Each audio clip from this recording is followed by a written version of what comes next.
Bien, amados hermanos, pues llegamos a la lección de hoy, situada en Hebreos capítulo 8, del versículo 7 al versículo 13, donde lo que vemos ahí es acerca de las promesas del nuevo pacto de Dios, como el hermano David lo estaba mencionando, y a la misma vez el propósito que llevamos en esta lección es aprender que el nuevo pacto es mejor, y es lo que a lo largo de la lección pues vamos a ver qué sentido pues es mejor, y es lo que llevamos como propósito de aprender en esta lección. A la misma vez, también nosotros hemos visto, o hasta este punto de las epístolas de los hebreos, pues vemos que se ha enfocado en cuanto a la superioridad de Cristo, como lo mirábamos al inicio de la lección de la carta, digámoslo, superior a los profetas, los ángeles y a Moisés. Y a la misma vez que hemos visto, pues se ha subrayado la superioridad de su sacerdocio con relación al sacerdocio levítico. Y miramos entonces cómo es sacerdote según el orden de Melquisedec.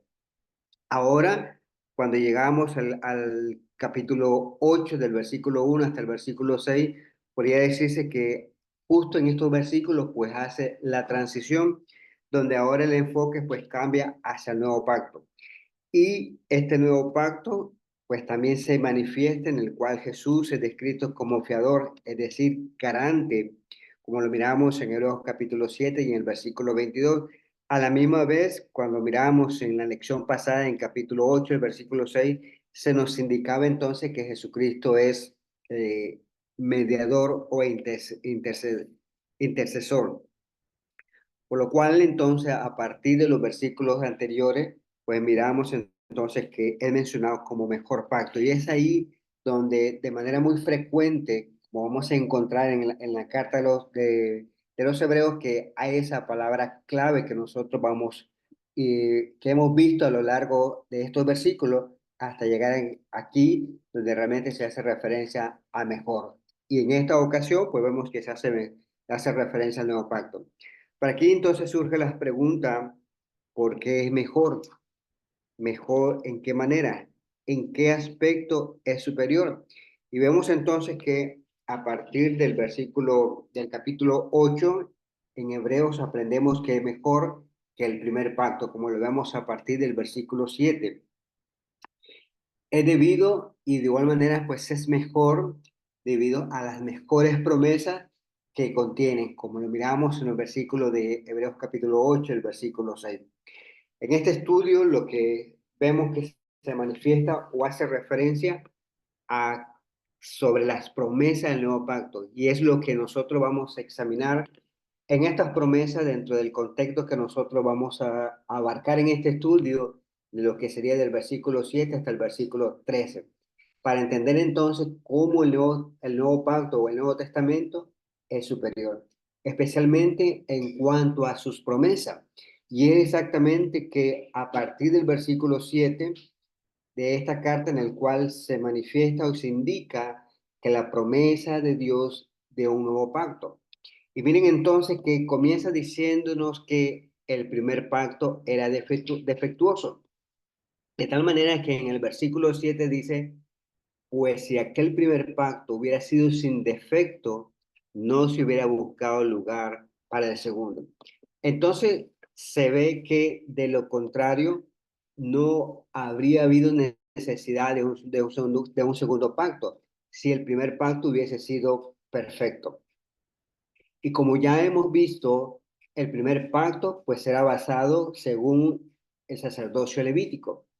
No podía llevar a la perfección a los hombres, como miramos en Hebreos capítulo 7, el versículo 11, en el cual dice, ahora bien, si la perfección era por medio del sacerdocio levítico, pues sobre esa base recibió el pueblo la ley, ¿qué necesidad habría que se levantara otro sacerdote según el orden de Melquisedec y no designado según el orden de Aarón?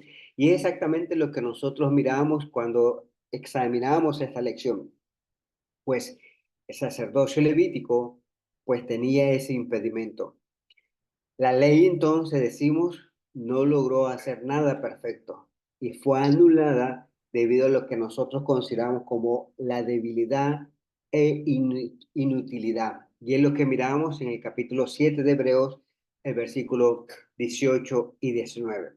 Porque ciertamente queda anulado el mandamiento anterior por ser débil e inútil, pues la ley nada hizo perfecto, y se introduce una mejor esperanza, mediante la cual nos acercamos a Dios. Y miren entonces lo que aquí de manera enfática el escritor está diciendo entonces que el primer pacto pues era débil e inútil. Y vemos también en el versículo siguiente, el versículo 19, cómo entonces nos introduce, cómo entonces nos refleja la palabra clave que siempre hemos venido a estudiar, en el cual dice una mejor esperanza. Y esta esperanza, la cual tenemos en el Nuevo Testamento, es que nos acerca a Dios. Por ende, entonces, cuando miramos en hebreo la exhortación, y una de las exhortaciones es a acercarnos confiadamente al trono de la gracia. Esta insuficiencia que nosotros hemos visto, pues se refleja especialmente en los sacrificios del primer pacto. Y miren que cuando hace referencia a ellos, dice que no podían hacer perfecto a los que se acercaban a Dios. Y es lo que nosotros vemos en el capítulo 10, del versículo 1 hasta el versículo 3, en el cual dice, pues ya que la ley solo tiene la sombra de los bienes futuros y no la forma misma de las cosas, nunca puede, por los mismos sacrificios que ellos ofrecen continuamente, año tras año, hacer perfecto a los que se acercan.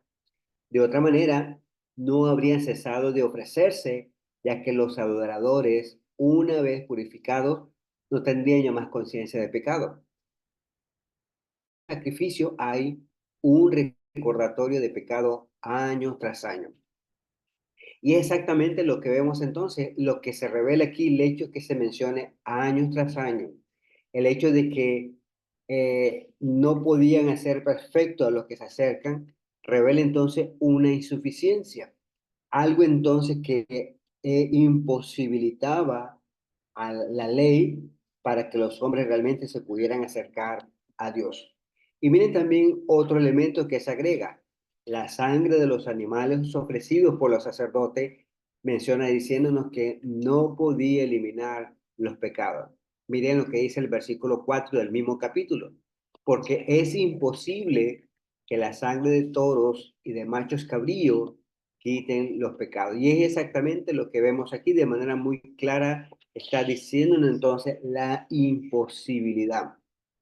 Verso 11, ciertamente dice, todo sacerdote está de pie, día tras día, ministrando y ofreciendo muchas veces los mismos sacrificios. Y miren lo que menciona el versículo 11, diciéndonos que nunca pueden quitar los pecados. Entonces vemos que, en resumen, lo que se manifiesta es que el primer pacto era defectuoso. Y miren lo que considera o agrega algo más. Las personas del primer pacto también fallaron. Hebreos capítulo 8, del verso 8 y versículo 9 dice, porque reprobándolos, él dice, vienen días, dice el Señor, en que estableceré un nuevo pacto con la casa de Israel y con la casa de Judá, no como el pacto que hice con sus padres, el día que los tomé de la mano para sacarlo de la tierra de Egipto, porque no permanecieron en mi pacto, y yo me desentendí de ellos, dice el Señor. Entonces, se manifiesta en estos versículos que Dios encontró fallos en ellos, porque no continuaron en su pacto. Y es lo que, si nosotros consideramos a la luz de Jeremías capítulo 7, del versículo, Jeremías capítulo 11, perdón, del verso 7 al versículo 10, menciona diciendo, dice, porque bien advertí a sus padres el día que los hice subir de la tierra de Egipto. Y hasta hoy, dice, los he amonestado con insistencia diciéndole, escuchen mi voz, porque no escucharon ni inclinaron sus oídos, sino que cada cual anduvo en la terquedad de su malvado corazón. Por tanto, hice caer sobre ellos todas las palabras de este pacto que yo le mandé a cumplir y no lo cumplieron. Entonces el Señor me dijo, se ha descubierto una conspiración entre los hombres de Judá y los habitantes de Jerusalén. Verso 10 dice, se han vuelto a las iniquidades de sus pasados, de sus antepasados, los cuales rehusaron escuchar mis palabras y se han ido tras otros dioses para servirlos. La casa de Israel y la casa de Judá han violado mi pacto, el cual hice con sus padres. Entonces vemos que en la queja que está manifestando Jeremías, dice, no escucharon, no inclinaron, no cumplieron, y miren que también dice que manifiesta de que se volvieron, dice, a las iniquidades de sus antepasados. Como resultado de esto, dice que Dios permitió que fueran llevados por sus enemigos. Y miren lo que dice el versículo 11 del mismo capítulo de Jeremías. Por tanto, así dice el Señor, yo traigo sobre ellos una calamidad de la que no podrán escapar. Aunque clamen a mí, no los escucharé. Entonces irán las ciudades de Judá y los habitantes de Jerusalén y clamarán a los dioses de quienes queman incienso. Por ellos, ciertamente no podían salvarlo en la hora de su aflicción. Verso 13, porque según el número de tus ciudades son tus dioses, oh Judá, y según el número de las calles de Jerusalén son los altares que has levantado a los vergonzosos, altares para quemar incienso a Baal. Pero tú no ruegues por este pueblo, ni eleves clamor ni oración por ellos, porque no escucharé cuando clamen a mí a causa de su aflicción. Y miren entonces que eso es lo que pasó cuando ellos no quisieron escuchar, cuando ellos no cumplieron el mandamiento. Y de esa manera, lo que se manifiesta el verso 11, el versículo 13, pues Dios ocupó a sus enemigos para castigarle. Sin embargo, cuando vemos muy de cerca lo que se manifiesta en Jeremías, Dios no lo dejó sin esperanza, pues es a través del profeta Jeremías en el cual se hizo una esperanza. Y esta esperanza a la cual se manifiesta es que dice que Dios prometió un nuevo pacto.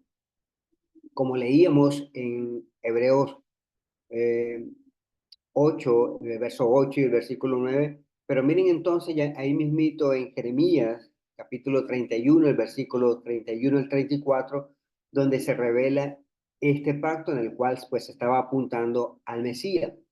Vienen días, dice, declara el Señor, en que haré con la casa de Israel y con la casa de Judá un nuevo pacto. No como el pacto que hice con sus padres el día que los tomé de la mano para sacarlo de la tierra de Egipto, mi pacto que ellos rompieron, aunque fui esposo para ellos, declara el Señor, porque este es el pacto que haré con la casa de Israel después de aquellos días, declara el Señor. Pondré mi ley dentro de ellos y sobre sus corazones les escribiré. Entonces yo seré su Dios y ellos serán mi pueblo. No tendrán que enseñar más a cada uno a su prójimo y cada cual a su hermano diciendo, conoce al Señor, porque todos me conocerán, desde el más pequeño de ellos hasta el más grande, declara el Señor, pues perdonaré la maldad y no recordaré su pecado.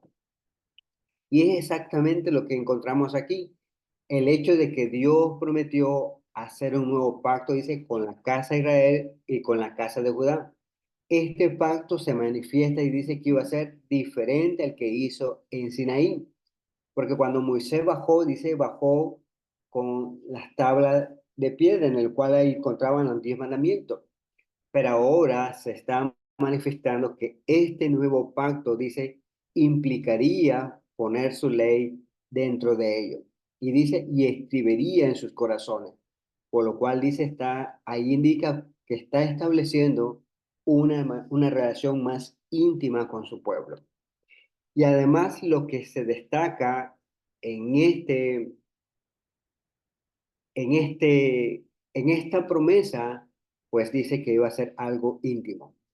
A la misma vez, este nuevo pacto a la cual se hace referencia hebreo, de esa manera dice, hace obsoleto al primero. Y es lo que se manifiesta en el versículo 13, en el cual, del capítulo 8 de Hebreo, en el cual dice, cuando Dios dijo un nuevo pacto, hizo anticuado al primero, y lo que se hace anticuado y envejece está próximo a desaparecer.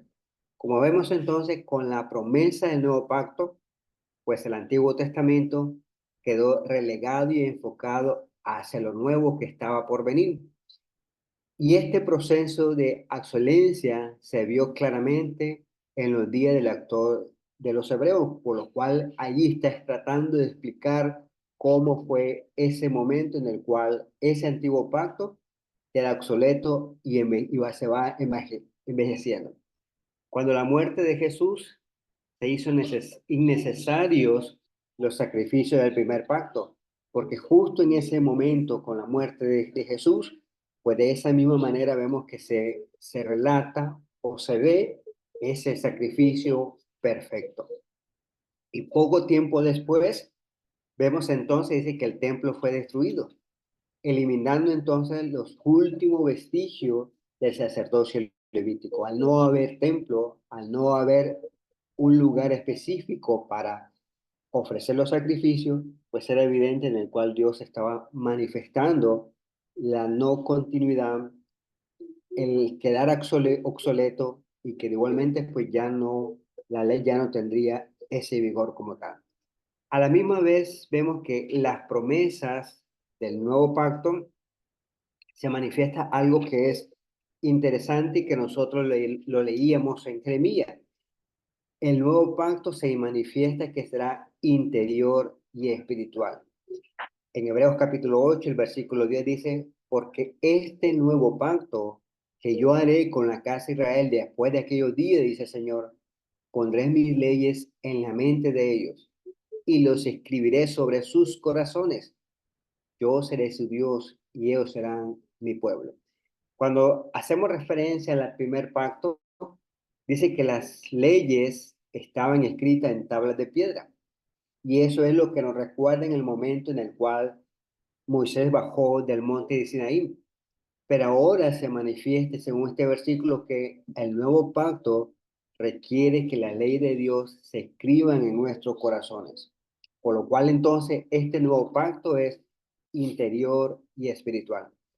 No basta entonces con tener la palabra de Dios en nuestro corazón, sino que se menciona que debe ser implantada en nuestros corazones, como se menciona en Santiago 1:21, en lo cual dice, por lo cual, desechando toda inmundicia y todo resto de malicia, reciban con humildad la palabra implantada que es poderosa para salvar sus almas. Y ese es lo que va en concordancia con lo que se menciona en Hebreo 8:10, en el cual esta palabra que es implantada implica entonces que en el proceso y denota lo que es el nuevo pacto en el cual esta ley pues va siendo escrita en nuestros corazones. A la misma vez vemos que este nuevo pacto ofrece una relación más cercana con Dios, porque en Hebreos 8:10 que leíamos dice, yo seré su Dios y ellos serán y ellos serán mi pueblo. Y esta es la promesa que nosotros miramos en el Antiguo Testamento, que es similar a la que Dios hizo anteriormente. Si nosotros examinamos Éxodo, Levítico, vemos que esa fue la promesa en el cual Dios manifestó al pueblo diciéndole, yo los tomé por pueblo mío, y en el cual dice, yo seré su Dios. Pero vemos que en cada generación adquirió un nuevo significado. Y vemos entonces que en nuestra generación disfrutamos de una relación más cercana con Dios. Y miren lo que dice la primera carta de Pedro, capítulo 2, el versículo 9 y el versículo 10, perdón, en el cual es más exacto diciéndonos, pero ustedes son linaje escogido, real sacerdocio, nación santa, pueblo adquirido para posesión de Dios, a fin de que anuncien las virtudes de aquel que los llamó de la tiniebla a su luz admirable. Ustedes que en otro tiempo no eran pueblo, pero ahora son el pueblo de Dios, no habían recibido misericordia, pero ahora han recibido misericordia. Y este es un texto sumamente hermoso en el cual el apóstol Pedro menciona estas cosas que antes no teníamos. Antes no éramos un pueblo escogido, pero ahora dice que somos el pueblo de Dios. No habíamos recibido misericordia, pero ahora sí recibimos misericordia. Y adicional a ello, menciona, dice, linaje escogido, real sacerdocio, nación santa, pueblo adquirido para posesión de Dios. Por ende, entonces, todos esos calificativos nos indican entonces una relación muy cercana con Dios, algo entonces que fue efectivo al momento en el cual eh, este nuevo pacto pues venía con estas promesas. Y esta promesa también hace relación con la eternidad, que es exactamente lo que nosotros vemos en el maravilloso libro de Apocalipsis, en el cual en todas las visiones que encontramos, pues nos está apuntando hacia el cielo, a una visión celestial. Y específicamente cuando lo vemos en el capítulo 21, dice, cuando Juan está viendo la visión, y en esta visión dice, ve cielo nuevo y tierra nueva, porque el primer cielo y la primera tierra pasaron. Dice, el mar ya no existe. Y esto es lo que está revelando una característica muy buena, muy excelente en el sentido de que nos está apuntando una nueva tierra. Y en este caso nos apunta esta nueva tierra, nos apunta a algo en entonces que ya no vamos a querer anhelar esta tierra que nosotros conocemos, porque dice el versículo 2 de Apocalipsis 21, y vi la santa ciudad, la nueva Jerusalén que descendía del cielo, de Dios, preparada como una novia ataviada para su esposo. Entonces oí una gran voz que decía desde el trono, el tabernáculo de Dios que está entre los hombres y habitará entre ellos, y ellos serán su pueblo, y Dios mismo estará con ellos. Enjugará toda lágrima de sus ojos. Ya no habrá muerte, ni habrá más duelo, ni clamor, ni dolor, porque las primeras cosas pasaron.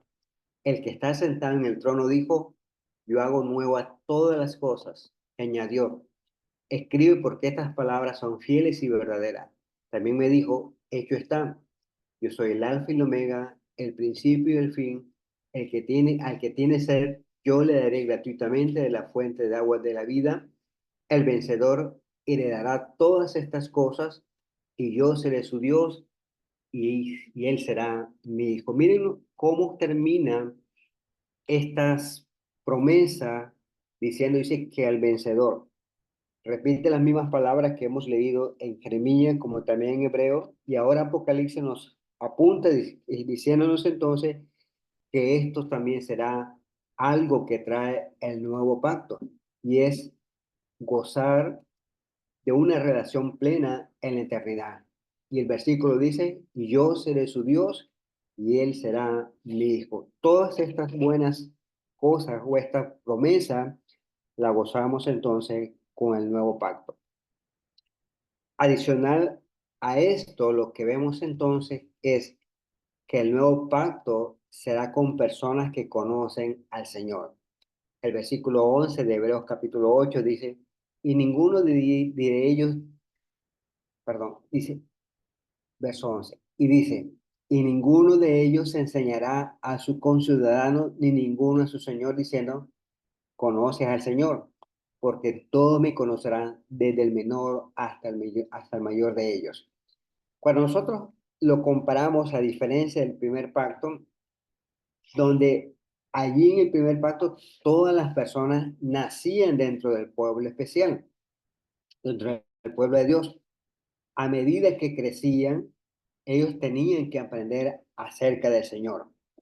En el caso del nuevo pacto, uno debe de conocer al Señor antes de entrar en una relación del pacto. Es decir, uno debe de creer en Jesús antes de ser bautizado y entrar al nuevo pacto. Y es lo que vemos en todos los ejemplos de conversión en Hechos capítulo 8. Por ejemplo, volviendo un poco en el antiguo pacto. Al octavo día de haber nacido, debía ser circuncidado y esa era la señal en el cual pues se indicaba de que estaba en un pueblo especial escogido por Dios. Y a medida que el niño iba creciendo, pues necesariamente se le tenía que explicar por qué esa señal física y de esa manera pues iban aprendiendo. En otras palabras, nacían dentro del pueblo, pero no sabían o no conocían al Señor. En este caso, en el nuevo pacto, necesariamente nosotros conocemos al Señor antes de entrar a una nueva relación con Él. Y eso es lo nuevo y eso es lo que trae este Nuevo Testamento o el nuevo pacto. A la misma vez, nos indica entonces que el nuevo pacto proporciona un verdadero perdón por los pecados. En Hebreos capítulo 8, el versículo 12 dice, pues tendré misericordia de sus iniquidades. Y la siguiente línea dice, y nunca más me acordaré de sus pecados. Y esta es la base de todas las bendiciones mencionadas aquí. En otras palabras, bajo el primer pacto, bajo el Nuevo Testamento, el verdadero perdón de los pecados es posible, ya que el primer pacto, como leíamos, no proporcionaba esto. En Hebreos capítulo 10, el versículo 3 dice que se hacía un recordatorio de los pecados año tras año. Y el versículo 4 del mismo capítulo 10 da la razón, porque es imposible que la sangre de los toros y los machos cabrillos podrían quitar los pecados. Y ahora, como también miramos en el versículo 11, pues la ley tenía ese impedimento, porque el sacerdote ofrecía los mismos sacrificios, como decía el versículo, no podían quitar los pecados. Y eso es lo que las promesas del nuevo pacto nos trae. Es interno, es espiritual, proporciona una relación más cercana con Dios. La gente que se acerca o llega al Señor conocerán del Señor y proporciona un verdadero arrepentimiento, un verdadero perdón. Y es exactamente lo que eh, el escritor de los Hebreos trataba de llevar a los hermanos, de presentarles que con el nuevo pacto tenemos mejores promesas, por lo cual entonces aquí pues está diciéndole que el regresarnos al antiguo pacto, el regresarnos al Antiguo Testamento, era algo en el cual estábamos dejando de un lado estas buenas promesas que se nos revelan en estos versículos. Quisiera poder concluir diciendo entonces que estas son las promesas del nuevo pacto, como se predijo a través del profeta Jeremías, como le miramos en el capítulo 31. Ahora se han cumplido con la venida de Jesús y su sacrificio en la cruz. A través de ellos nosotros obtenemos mejores promesas y por lo cual aprendemos que Cristo es verdaderamente mediador de un mejor pacto, es decir, el Nuevo Testamento. Sin embargo, hay más razones por las que el nuevo pacto es mejor. Como vamos a ver, dice, también tiene un santuario mejor y un mejor sacrificio. Y este es el punto, en este momento, pues es oportuno preguntar, ¿has entrado en una nueva relación con esto? No, perdón, repito la pregunta. ¿Has entrado realmente en una relación de nuevo pacto con el Señor? Vemos que los términos de entrada de este nuevo pacto son simples. Implica fe en Cristo, la confesión, juntamente con el arrepentimiento de los pecados y el bautismo. Y es de esa manera que las bendiciones prometidas del nuevo pacto esperan para todos aquellos que están dispuestos a responder al Evangelio de Cristo. Que el Señor, amados hermanos, les bendiga y les guarde. Gracias por su atención.